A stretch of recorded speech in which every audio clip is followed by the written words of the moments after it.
Hi all, welcome to my On the Line presented by MySportsResults.com and sponsored by Marathon Sports and the Foster Running Camp.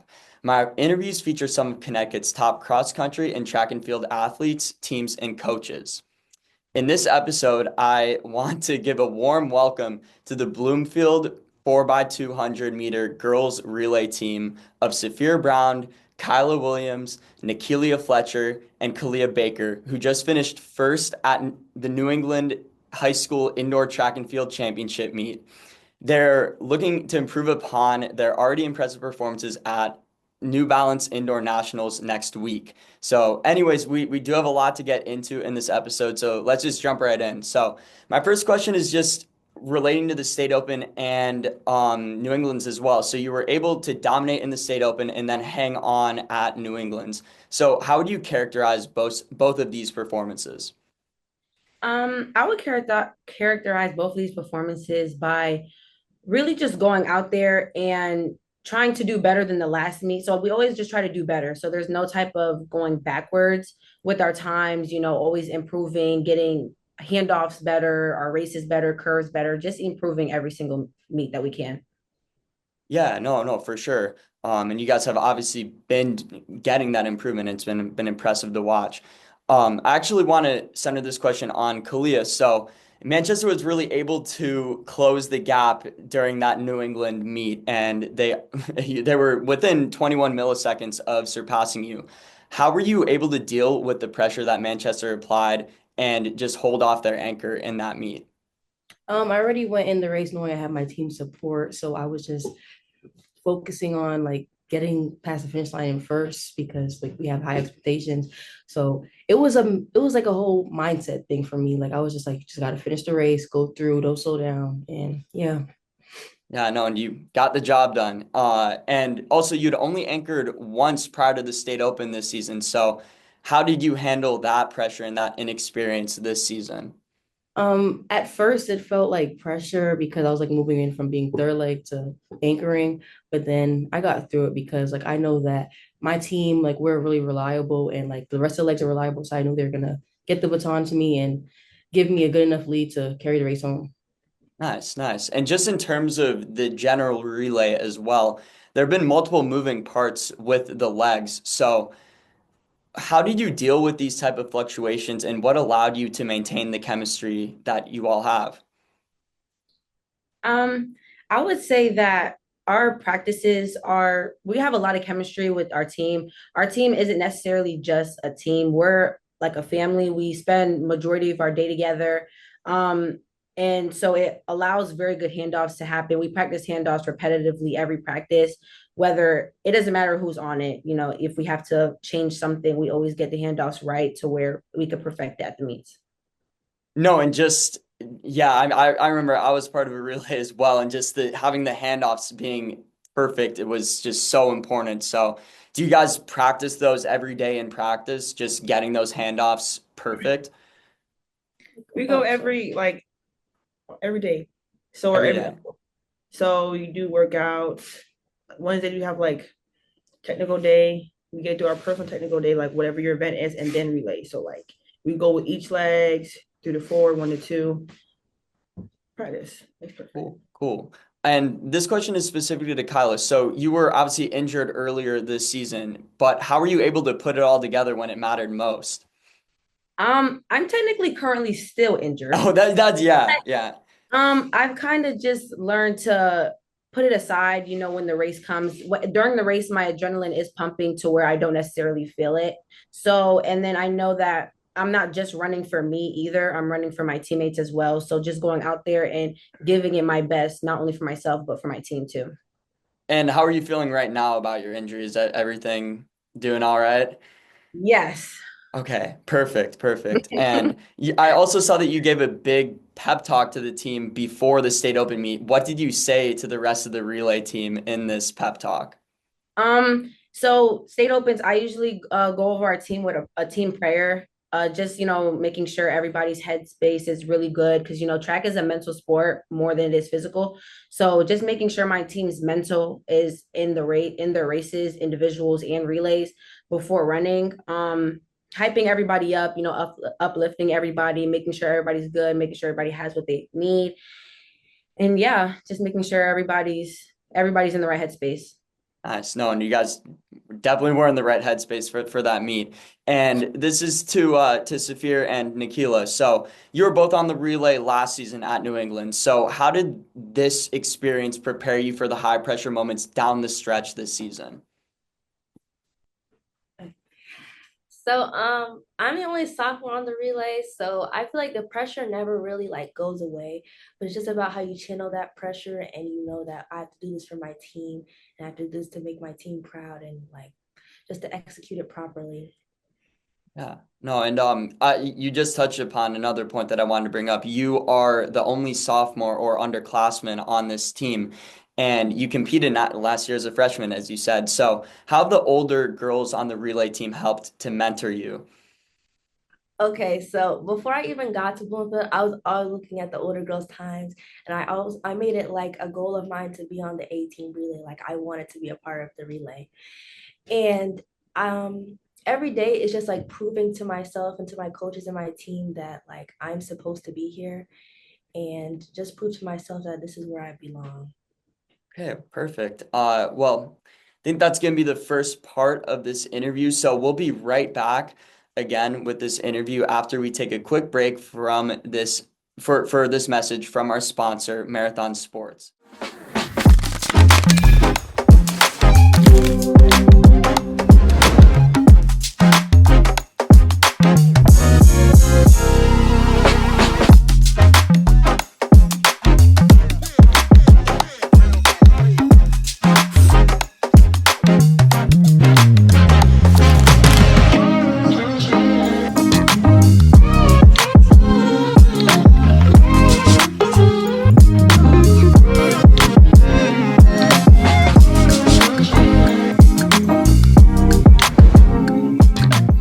Welcome back to our chat with the Bloomfield girls 4x200 meter relay team. So, the Bloomfield 4x200 meter girls relay team has been on honestly a historic streak, achieving first place at the New England meet 3 years in a row.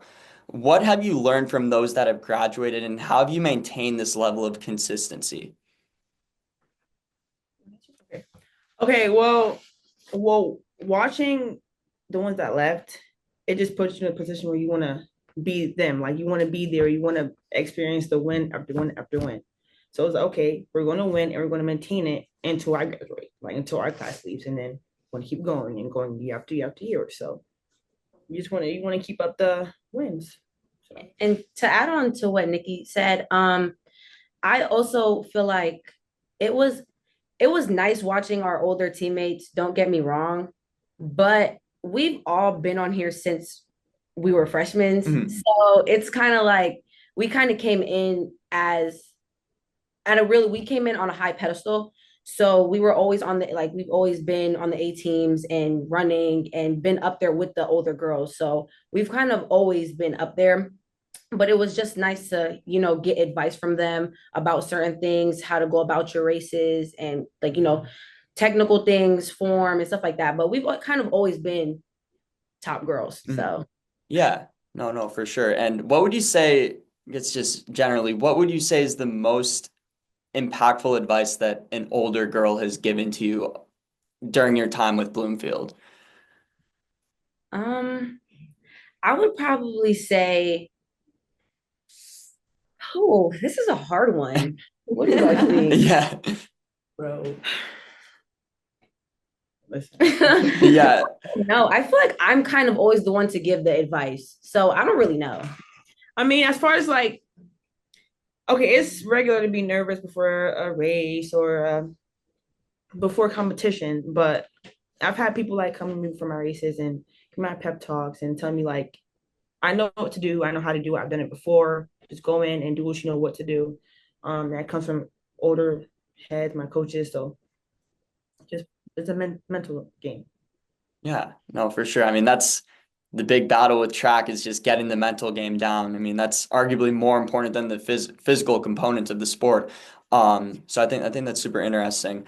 And just in terms of Coach Burrows, I'm curious, how has she contributed to this, and how has she built relationships with each of you? Oh boy, she does it all.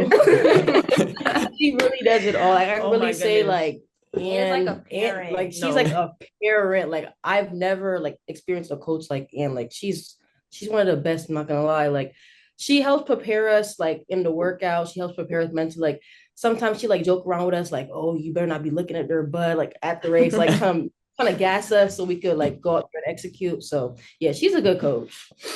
Yeah, no, for sure. I mean, just based off all the accolades that have been, that Bloomfield has achieved, it's been quite remarkable. It's really cool to see. And that's touching upon my next point, is that the Bloomfield girls team has won 15 straight Class S championships and 4 state open championships since 2017.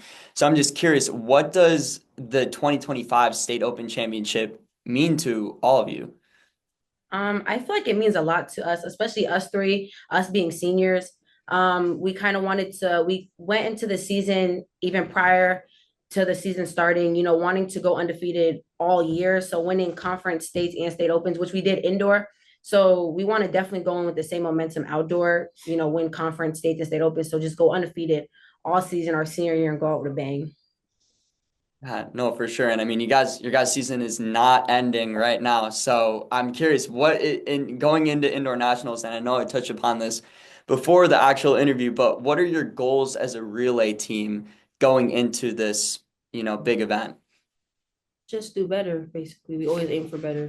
Every time we run, we always set a new standard to beat. And we PR'd since like the order's been changed and everything, we PR'd like each time we ran. So we're definitely gonna go out there and try to break 142. Yeah. No, and I'm also just curious, how have other teams specifically in Connecticut helped simulate, specifically talking about Windsor and Manchester, how have they helped to simulate some of the competition at the national scale? Because obviously those teams are really good relay teams as well. Uh, Want to answer? It's we like it because we have that mentality like we need that push, but you're not gonna beat us.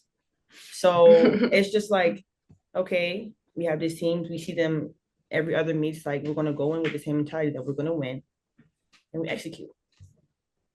Oh, for Especially sure. if you have the expectations for us to always like go out there and do what we do because of year after year after year we're winning. We always like feel like we just have to maintain it. Like we have no choice but to maintain it. Like, Yeah. No, exactly. I mean, that's a perfect mentality to have. So I really respect that. But anyways, we'll be right back to our interview with the Bloomfield team after we take a quick break for this message from our sponsor, the Foster Running Camp. On the Line with Grant Walters is sponsored by Foss Running Camp, an overnight cross-country camp for middle and high school athletes of all abilities, located in nearby Torrington, Connecticut, August 14th through 19th. Go to fossrunningcamp.com for more information. Foss Running Camp, where champions are built one step at a time. Welcome back to our chat with the Bloomfield girls 4x200 meter relay team. This part will focus on more fun and personal questions. So this is always my favorite part of every interview, just because I get to know each of you on a more of just a personal level, and I try and do this in all of the interviews. So I'm just curious, how have all of you developed relationships in the among all of you outside of the track? Do you do things together? And if so, what are some of your collective hobbies? Okay. I've actually known Kiylah and Kiylah like for most of my life. I was on a track club with Kiylah and Kiylah. Nikki's actually pretty new to me, but I don't know, I grew to like her like very fast. I like everybody's like personal personality. Like, I think the whole track team is just like funny, like we laugh together. We do stuff outside of track sometimes. I just think it's like they're fun to hang around because everybody has the same goal. Everybody wants to like do well for themselves, wants to go to college and continue to progress in track. So it's easy to kind of, hang out with them. Yeah, no, for sure. And also, just everyone has a unique way to prepare for races. So do any of you have unique rituals? And if so, what are they? So before our relay, I'm always the one to pray over our relay. I make sure we have our baton. I make sure we are in order, 1, 2, 3, 4. And I usually say around like similar things every time I pray for our relay. Um I say amen 3 times. My favorite number is 3, so I say amen 3 times. I do my cross 3 times. And that's what I do. But I make sure I always pray over our relay and our baton because to make sure everybody else is good and God is over everybody. Yeah, no, for sure. And I actually got this next question from an NFL team, and I thought it would be fun to incorporate. So this is a very hypothetical type of question. So I know that you may have brothers, but say that you do, if you don't have brothers, say that you do have a brother. Which person on the relay team would you be least likely to let date your brother? I got it from like an NFL team. I thought it'd be fun to incorporate. So, Yeah, I think it's Kiylah. probably me. yeah, it's fair. That's fair. But yeah. Anyways, do you guys have any track pet peeves? And if so, what are they? And do you have any general ones as well? Okay, so we have meets at the armory sometimes, right? Yeah. And we practice our handoffs down in the dorm area. Oh my God. So there's always a time where like we're about to do our handoffs and like everybody will clear the spot, but for some reason, as soon as we start running, somebody has to walk by and just give eye contact. Like they know you're coming. They'll still just walk by the slowest walk ever. No, that's definitely annoying for sure. I would say mine, especially just leaving Reggie Lewis. So when you have to do our entry or like check in the gym, and a lot of people don't wear socks while a lot of people don't wear socks during while they have their spikes on, but we also can't have our spikes on in the gym. So there's a lot of barefoot people walking around the gym, and it smells like Chuck E. Cheese. Don't No, that's another good point. That's another good point. I forgot how many barefoot people there are at specifically Reggie Lewis. I remember I raced there one time, and that was definitely a thing. So that's pretty funny. Do you guys have any general ones as well? Just any pet peeves that really get on your nerves just in daily life? no manners. People with no manners, Oh, especially like Caleah said at the armory. It's a very tight space downstairs, and I'm very big on manners. So like, excuse me and I'm sorry, but people don't say excuse me and I'm sorry in the armory at all. They yeah. don't. So it's No. pretty irritating. Yeah, no, 100%. No, manners go a long way, so that's definitely a good one. And yeah, I think well, that's all the questions that I have for y'all. But again, I would like to thank Saphyr, Kiylah, Nacquelia, and Kiylah for their time and willingness to be part of this interview. It was enlightening to hear what you each had to say, and I wish you the best of luck with the rest of your indoor season. So thank you all again. Thank you. Thank you all again. And thanks to all of our fans for joining us too. Stay tuned for my next interview. And this is Grant Walters signing off for On the Line.